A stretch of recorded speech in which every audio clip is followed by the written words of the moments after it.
안녕하세요. 오늘도 말씀과 함께 여러분들을 만나게 되어서 반갑고 또 감사합니다. 말씀으로 하루를 살아가는 여러분 되시고 늘 말씀 여러분의 삶을 이끌어가는 은혜가 있길 바랍니다. 오늘은 여러분과 함께 나눌 말씀 신명기 17장부터 19장에 이르는 부분의 말씀입니다. 특별히 17장부터 19장에 이르는 부분에서는 12장부터 16장에 이르는 평생에 너희가 지켜야 할 것들, 그걸 말씀해 주셨는데, 결론적으로 말씀드리면 성별된 삶을 살아라, 구별된 삶을 살아라. 하나님을 믿는 사람은 하나님이 거룩하니 너희도 거룩해라. 그래서 무엇을 평생에 지켜야 할 것인가 말씀해 주셨다고 하면, 그 지키는 과정에서 그걸 지키지 않는 사람들이 있을 때, 그래서 그 공동체 전체에 영향을 주는 사람들이 있을 때 그들을 어떻게 해야 할 것인가 하는 부분에 대한 말씀을 주고 계신 게 17장부터 19장입니다.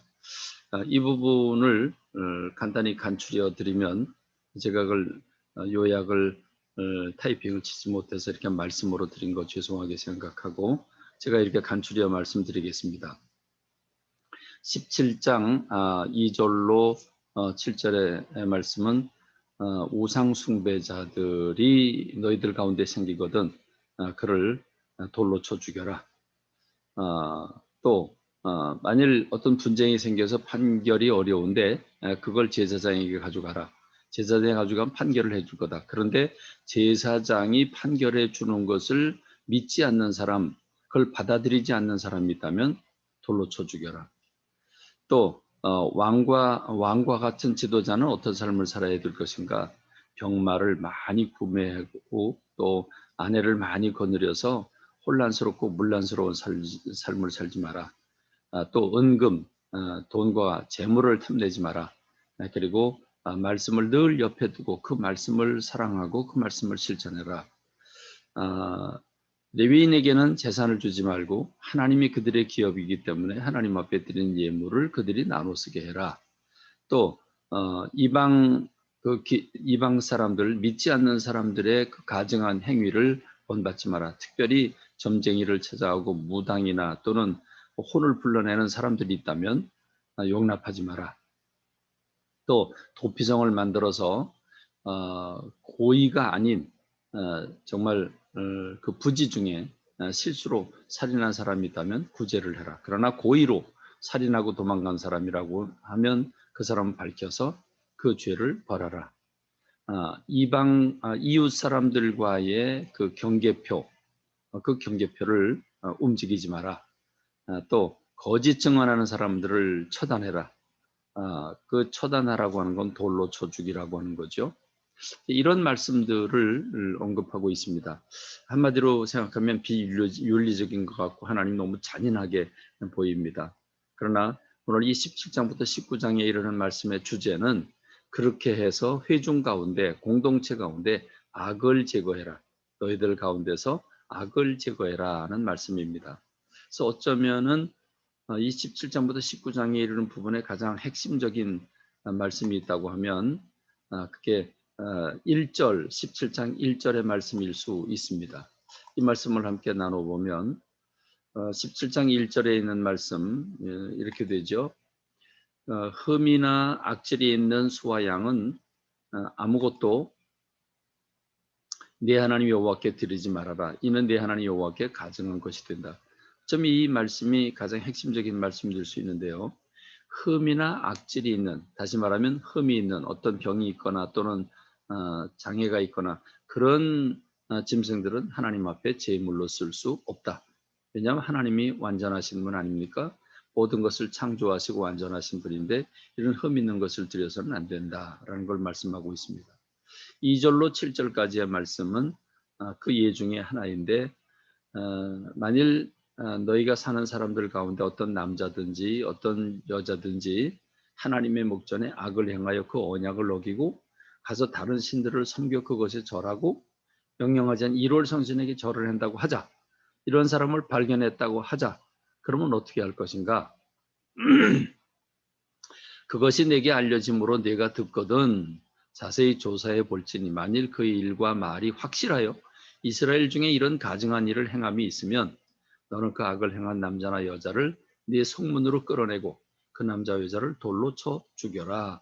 이렇게 말씀합니다. 좀 너무한 것처럼 느껴지죠. 근데 죽일 때 발견했다 그래서 바로 죽이지 말고 죽일 자를 두 사람이나 세 사람의 증언을 받고 확실하거든 죽일 것인데 한 사람의 증언으로는 죽이지 마라. 그건 거짓말을 할 수도 있기 때문이죠. 이런 자를 죽이기 위해서는 증인이 먼저 그에게 손을 댄 후 책임지라는 말이죠. 뭇 백성이 손을 댈지니라 너는 이와 같이 하여 너희 중에 악을 제거해라. 바로 이 말씀이죠. 너는 이와 같이 하여 너희 중에서 악을 제할지니라. 이 말씀, 이 말씀이 지금 17장부터 19장에 이르는 부분의 가장 중요한 핵심의 메시지일 수 있습니다. 한마디로 너희가 이 세상을 살아가는 가운데 하나님을 믿고 따르며 존중한다면 하나님이 거룩하니 너희도 거룩해라. 그런데 만일 너희 공동체 가운데 이런 악을 가진 사람이 있다면 그 사람으로 인해서 그 공동체 전체가 무너지게 된다. 그러면 그걸 용납해서는 안 된다는 것이죠. 무리 전체가 다 악에 물들면 되지 않기 때문에 그 악을 제거하는데 돌로 친다는 얘기는 여러 사람들이 보는 가운데서 하라고 하는 얘기죠. 물론 그럴 경우에 확실한 증인이 여러 사람이 있어서 그 여러 사람의 증인들을 통해서 그 죄가 확실하거든 그 사람을 제거하되 돌로 쳐라. 그래서 모든 사람이 두려움 가운데 경계심을 갖게 해라. 그래서 다시는 그 회중 가운데 죄가 들어오지 않게 해라 말씀하고 있습니다. 오늘날과 같이 영적으로 무디고 영적으로 혼란한 시대에 정말 악을 제거하라고 하는 말씀이 너무 가슴에 깊이 와닿습니다.